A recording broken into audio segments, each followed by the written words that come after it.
आखिरकार 20 सितंबर 1857 को अंग्रेजों का वो सपना सच हो गया जिसके लिए वो सालों से लगे हुए थे। मुगलों के अंतिम बादशाह बहादुर शाह जफर को गिरफ्तार कर उनकी आंखों के सामने ही 3 बेटों को मौत के घाट उतार दिया गया था और देश गुलामी की जंजीरों में पूरी तरह से जकड़ गया।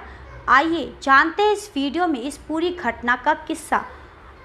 आज़ादी की लंबी लड़ाई और अनगिनत बलिदानों के बाद भारत अंग्रेज़ों की गुलामी से आज़ाद हुआ था। इस गुलामी की असली इबारत उसी दिन रख दी गई थी जब मुग़ल बादशाह हुमायूं ने अंग्रेज़ों को देश में व्यापार करने की इजाज़त दी थी। इसके बाद धीरे धीरे अंग्रेज़ देश भर में अपना वर्चस्व बढ़ाने लगे। हालांकि इसी बीच 1857 की क्रांति से उनको तगड़ा झटका भी लगा। इससे उबरने के बाद अंग्रेजों ने दिल्ली पर कब्जा करने की ठानी और 3 महीनों तक घेरा डाले रखा। गोला बारूद इंग्लैंड से मंगाया गया। जैसे ही ये पहुंचा, कंपनी की जीत और आसान हो गई। आखिरकार 20 सितंबर 1857 को अंतिम मुग़ल बादशाह बहादुर शाह जफर को गिरफ्तार कर उनकी आंखों के सामने ही उनके 3 बेटों को गोलियों से भून दिया गया। इसके साथ ही देश गुलामी की जंजीरों में पूरी तरह से जकड़ गया।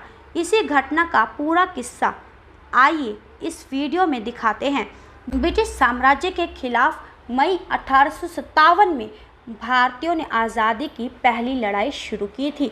तब दिल्ली पर अंतिम मुग़ल बादशाह बहादुर शाह जफर का शासन था। उर्दू के जाने माने शायर बहादुर शाह की अगुवाई में ही पहला स्वाधीनता संग्राम हुआ था।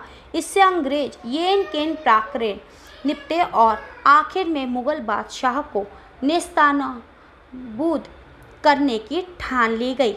आपको बता दें, मुग़ल बादशाह के दमन के लिए अंग्रेज़ों ने इंग्लैंड से गोला बारूद भी मंगवाया और पुरानी दिल्ली को 8 जून 1857 को घेर लिया। 3 महीने तक घेराबंदी जारी रखी गई और 14 सितंबर को अंग्रेज़ों की सेना ने दिल्ली जीत ली। तब बहादुर शाह जफर लाल किले में मौजूद थे और किसी भी हालत में समर्पण करने के लिए तैयार नहीं थे। आखिरकार 17 सितंबर को उन्होंने पूरे परिवार के साथ लाल किले को छोड़कर अजमेरी गेट होते हुए पुराने किले में जाने का फैसला किया। फिर अंग्रेज़ों को 20 सितंबर को खुफिया सूत्रों के जरिए ये जानकारी मिल गई कि बादशाह पुराना छोड़कर हुमायूं के मकबरे में पहुंच गए हैं। आपको बता दें, रिपोर्ट्स के मुताबिक कि अब तक दिल्ली के खिलाफ अंग्रेज़ सेना की अगुवाई कर रहे कैप्टन विलियम हडसन ने लगभग 100 सैनिकों को साथ लिया और बादशाह को पकड़ने चल दिए।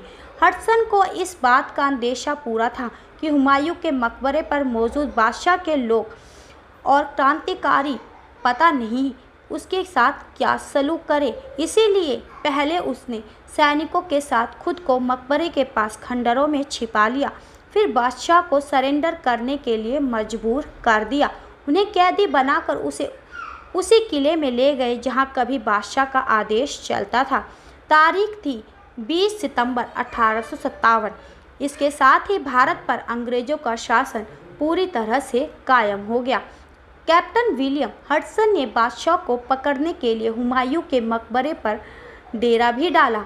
आपको बता दें, बादशाह के सरेंडर के बावजूद उनके बेटे मिर्ज़ा मुग़ल और मिर्ज़ा सुल्तान और साथ ही पोते अबू बकर हुमायूं के मकबरे में मौजूद थे।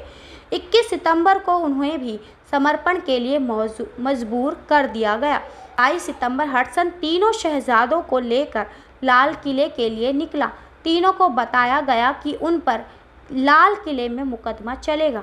अंग्रेजी सैनिक तीनों शहजादों को लेकर हुमायूं के मकबरे से निकले तो पीछे पीछे बड़ी संख्या में दिल्ली की जनता भी चलने लगी, जिसमें शहजादों की गिरफ्तारी से काफ़ी गुस्सा था। हडसन भी इन लोगों के साथ ही चल रहा था। अचानक हडसन ने खूनी दरवाजे पर तीनों शहजादों को रोककर उनके कपड़े उतरवाए और लाइन में खड़ा कर गोलियों से भून दिया। शवों को कोतवाली के सामने लटका दिया। इससे आहत मुग़ल बादशाह को बंदी बनाकर रंगून ले जाया गया। वहां उन्होंने 7 नवंबर 1862 में एक बंदी के ही रूप में दम तोड़ दिया। उनको रंगून में श्वेडागोन पेगोड़ा के पास दफनाया गया था। मैं अर्चना सिंघल हमारे साथ तमाम खबरों के लिए बने रहें। धन्यवाद।